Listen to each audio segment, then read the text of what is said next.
Did get a chance to ask you last night about the last-minute change to the lineup. What were you hoping for with Pearson going in and moving Halloran? Well, it's something I'd thought about, and then in the morning made a decision. Just different type of player, both good players. I've liked Ole's game for what he brings. Had some looks. Pierce a little more straight line. If we were going to move some people around, I got asked a number of times, when do you make a decision to change lines? Is it in game? Is it before? There's certain things that we knew yesterday, if it wasn't going to go our way offensively a little bit, we may have to move some people around. And Pierce had played with Jack. And Jack, they'd had some chemistry. I still prefer Barbie. We used Howie. But I knew that was in our back pocket. So if we were going to change things up, it wouldn't be to Jack all of a sudden somebody's, a panic move. I discussed it with him a little bit. Hey, if your line's not going, what do you think? And those are internal. I'm telling you, I do talk to them, but I'm not going to tell you all the information on it. The player that was ill was Brett Howden. I've been waiting to say that all day. Anyway, he's feeling good. Sorry, Ken, who's not here. But anyway, that information is between us. And anyway, Pierce was one of those guys. Now, it didn't come to that, but that was a little bit of it. And a guy that's won some cups, right? And had been waiting his turn and working hard, and just a different player. So that was the reasoning. Pearson didn't play, I don't think, in the third at all. Was that just a shorten of the bench? No, I think it was the last 10 minutes I went with three lines. The guys that were kind of I think, and maybe he didn't, but I know that we did go to three lines. It was Colasar, Pearson, and Sad that kind of got the wrong end of it. I talked to them after overtime. It's just a decision I made, the way things were going. And then going into overtime, we had every intention of going back to four lines. That's what I told you. Then all of a sudden I was told a player wasn't feeling well, so we switched it up again. But at the end of the day, that was the plan. I thought Sad had lots of legs in overtime. And as I said, I lost him because none of them were a centerman. And Carly and Jack were put together. And then I like Nick, just the way it worked out. Howie, I think it was with Stoney and Hurdle at the time. So just the way it worked out. How much do you weigh going into Tuesday? That's a private matter, how much I weigh. No. It's an off day. I'm trying to have a little fun, right? So it's early. It's Sunday. It's early. How much do you weigh the decision of what worked on yesterday, and do you apply that to Game 5, or do you kind of just go back to the way things were? Well, the first thing I'm going to do is go through it. We're most of the way through the game. Some on the plane, some this morning, and see what, if any. Sometimes when you change lines, it just gets people's attention, and off they go and play. It just frees them. I don't know. The players could tell you why sometimes it frees them up.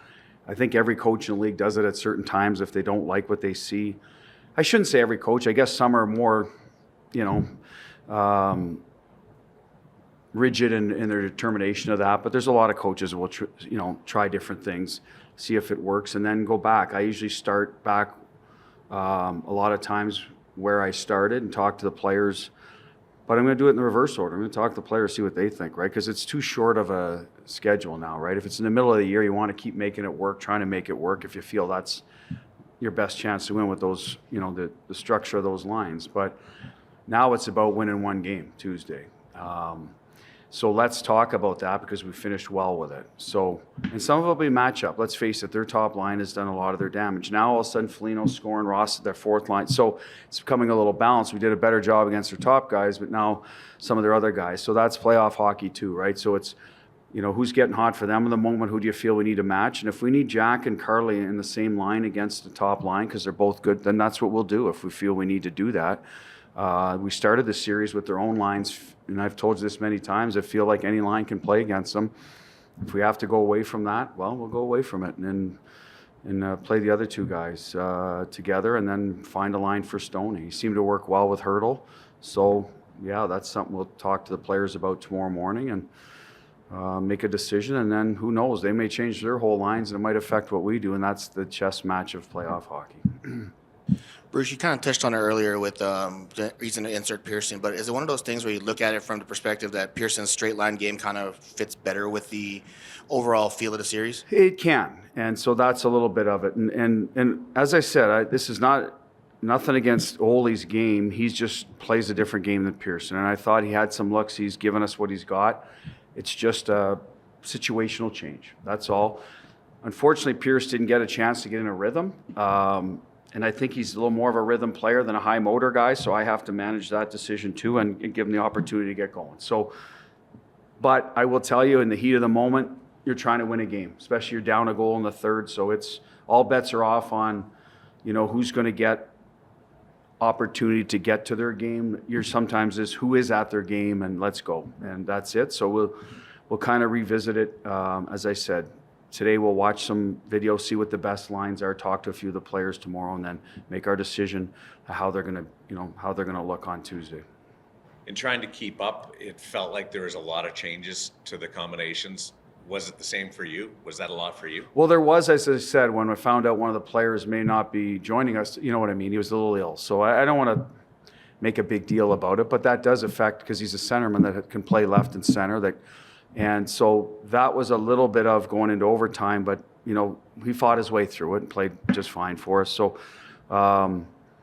yes, it was. And timeouts, I had, sometimes during a timeout, you got to revisit, okay, I got to make sure I call the right guys, right? So, we've been pretty good at that. The other day we got a too many men. We just didn't catch it. It was an indecision on the bench. We should have caught the guy going out, or, or he should have, whatever. But in general, you want to make sure you have your lines called. And I've always been a guy that as soon as the next line's on the ice for 10 seconds, we call a line and to make sure everyone's ready. And that was the challenge. Okay, I was like, well, wait a minute, we got a rhythm here. What are the three? Make sure you call the three lines and who's going for who. Because Hurdle was playing with Howie, right? They need to know, am I the center or left wing, right? Because it got changed a bit for a face-off or something like that. So, and same with Jack and Carly.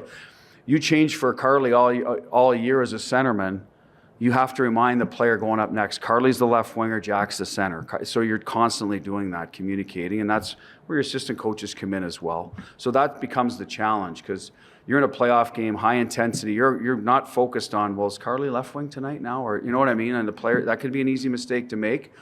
And through no fault of the players, and all of a sudden we get dinged, right? So that was where you have to be on your toes on who you're changing for. Carlson was the winger on that? He was the left winger, Jack was the center, right? Now, if it was a left dot face-off, Carly went in and took it, but that was how we were going to play it. And honestly, Darren, after a while, it's like you go to Carly and Jack, I said, listen, you guys, you're both smart, figure it out, right? Figure it out, Pav's on the right. I'm going to free you guys up. I mean, sometimes our wingers are low in D zone anyway if they're first back, so there's a bit of that happens. But in general, you guys play. Just play hockey. We got to get, we got to keep our momentum here. So, and they're good at that. Was yesterday your best game of the series, and how do you evaluate your game through four? We got more engaged, physically determined, competitive, hungry, whatever words you want to use. I thought through games 3 and 4, right? And I thought in game 3 we didn't have much puck luck, but I liked the direction of our game. I told the players that we're doing things well. Manage the puck mistakes. Let's minimize those. It's not easy to do, but that's what I thought. And a bit of puck luck hurt us. I thought our PK got burned on 2 goals where we did a good job, but pucks found their way in. So let's not get discouraged there. 5-on-5, we were getting better. And I thought yesterday that grew again. 5-on-5, we got better. I thought we were the better team in terms of generating. And our power play did come through for us. We got a number of power plays that, stick in fractions. For them, they missed a few. Colasar got one in overtime. That's a 4-minute penalty most nights, and they missed it, right? So, but we did get some calls. The call on 8 for them got reviewed, and good, because it was an obvious high stick and the right call. So that gets your momentum too. But I thought our 5-on-5 game is getting better offensively. More ozone time than earlier. It was kind of one and done. We're covering pucks in the slot. We're spreading out our offense a little bit to give us an extra time to make a play. And the last goals, listen, it's a turnover by them but it's a good example. Get out, get possession of the puck, find some ice, get it inside, work inside, and we got rewarded. You mentioned Foligno. Is there a way to prepare for a line like that with him and Hartman that just go rough shot on the forecheck all game? Or is Well, I think we've had lines like that over the years. So it's first of all hold ups on Foligno. He's hitting everything that's moving. That's a big part of his game. So give him credit. So you have to find some ways to buy the puck. Whoever's retrieving the puck, try to give him an extra second when he's on the ice, and that's sometimes he gets the inside ice. You can't just interfere with him. You'd be in the box all night, but try to make him go around at least. And then it's play a little more north, right? So that get your touch north, and then absorb the hit, or don't make it as momentum building for them. Now you're going to have to take some hits in the playoffs, so that's a little bit of the ask. And Hartman's played well for them. He's played a direct game. He's got pucks to the net. He's been a good player in this league. So, where he started in their lineup is their decision. I don't know everything about it, but so those are two direct guys. So you have to be firm when you're playing against them. You got to get under sticks. And their goal was a little bit of a rebound shot where we reacted to the puck instead of the people around us, right? And that happens as defensemen. You want to clear the puck. It happens to go right to them, but they're in the right spot. It's like Barbie's goal. We're in the right spot at the end.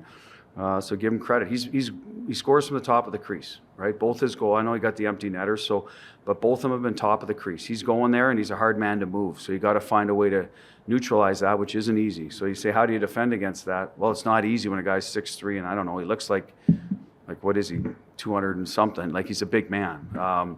So you have to either establish position first, which is hard because he's going there all the time, or get under his hands, right? And it's a challenge, and it's a challenge to whoever plays against him because just of his physical attributes. And we have like when Thomas Hertl gets to the top of the crease, he's a hard guy to get out of there and defend. And that's why he scores a lot of goals from there.